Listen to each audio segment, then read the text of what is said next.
the center of our world lies the Middle East, and at its very heart, the ancient land which is Iraq. Two great rivers span its length, the Tigris and Euphrates. In the plain, made rich and fertile by their waters, the earliest civilizations known to man were born. Out of this ancient heritage, the citizens of one of the world's youngest nations are building a new life and a modern state. Ageless Iraq is no longer a remote, isolated country. Today, she is a main junction linking the East and West.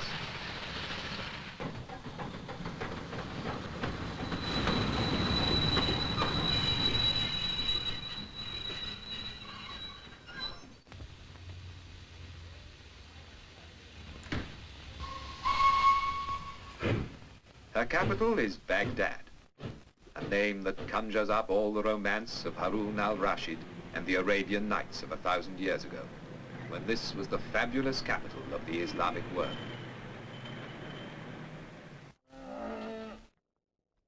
The tempo of an age-old way of life contrasts with the swifter rhythm of the new.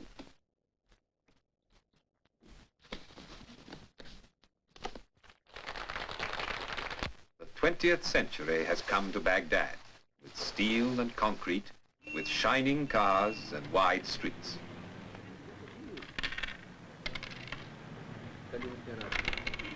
But the people of Iraq hold on to the best of their old traditions.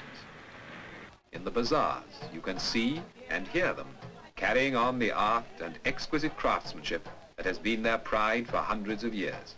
2,000 years before Christ, the world's first code of justice was laid down in the halls of Babylon. Today, in Baghdad, a modern police force upholds the laws of a sovereign state. Today, the streets of the city are alive with the bustle of a young people who are taking back from the West the means to a brighter future. And in their enjoyment of sport, the same is true. And now, in the 20th century, the sport of kings has come into its own in Baghdad, and how the people love it. In Iraq, as in every land, the housewife's work is never done. For their husbands, the day's work over, there is time to sip a glass of tea and talk of what the future holds in store for them and their children. Today, the modern port of Basra is Iraq's waterway to the world. Ships laden with the goods of the new age sail out from the Persian Gulf to the Indian Ocean and the Far Orient.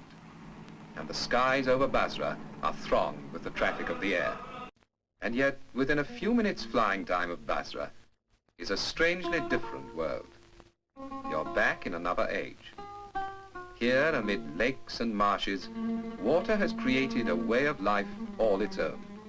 A way of life well suited to these strange surroundings, and at the same time a living reminder of that remote past when men settled by these waters to found the first great cities known to man.